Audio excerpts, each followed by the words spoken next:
Okay guys, here's the garage area of what I was talking about. Notice the little bit of water on the floor there. A lot of water back here.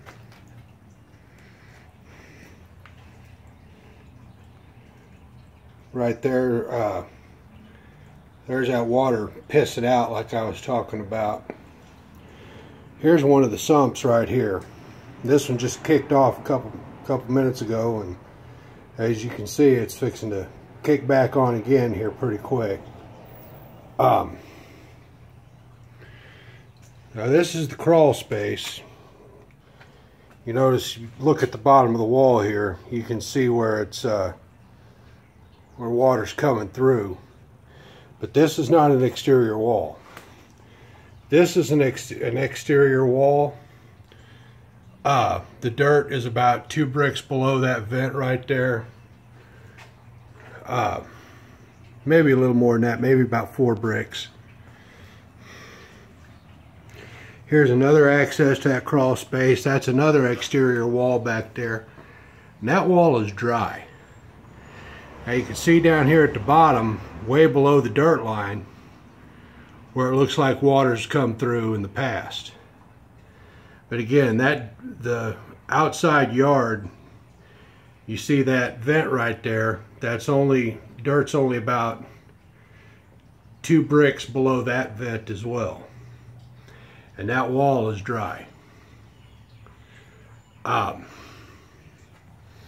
water, the bulk of it, seems to be coming through this wall right here,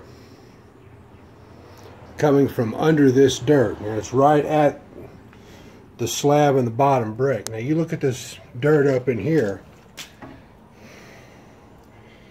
I mean, it's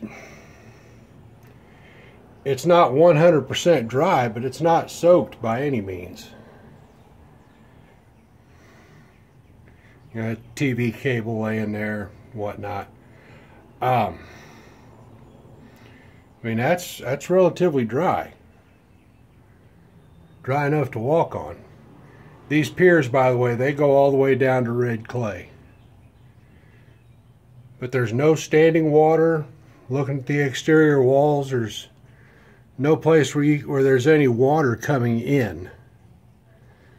So the water would have to be flowing down, coming under the brick wall, and then flowing under all of this dirt, coming out here. Ow, low bridge. Enough to keep this sump and the one right on the other side of that door right there cycling off and on every minute or so. This here's, like I said, is an external wall. Now let me walk you outside here.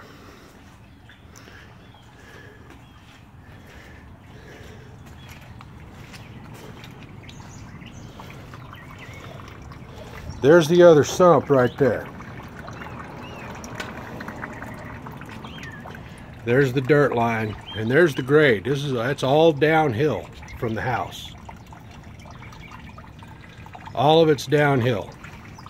Now on the other side of the house, there is a bit of an uphill. The ground kind of slopes off this direction here, going downhill. But before all this rain hit, my stepfather, he went and took a shovel around everything and trenched everything to get it to drain. We're in the process of putting these downspouts in. They're going to put new gutters and a new roof on the house. But you see, it's all downhill. And then we get out here. No laughing at the junk. We're doing a bunch of renovations in here. Walking downhill, you get down here and you can see water bubbling up out of the ground right there.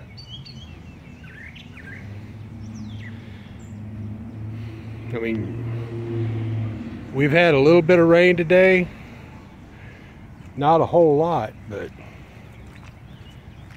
You know, this is all soft, soaked, saturated, muddy ground. Going all the way out, then flowing down that ditch.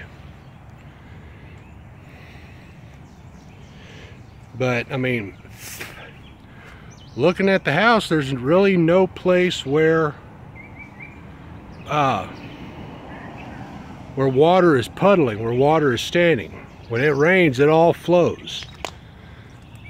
So even with the amount of rain we've had, there's not a way for it to hold the volume of water necessary to cause the problems that we're having under the house.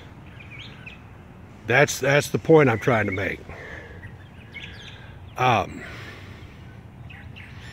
So I don't know. I'm kind of at a loss. If there's anything else you guys want pictures of, or anything you want to see more in detail, let me know. I'll get pictures or take a video. All right, video over. Oh, maybe not. That's the pump, that's the sump inside the basement. That's all the way up against that interior wall that I pointed out. That's the inside one going. Now I'm gonna get them ducted in today over here to the downspout, so it'll follow that all the way down out to the ditch. But that's what we're up against. So any advice, I'd be interested in reading. Thank you.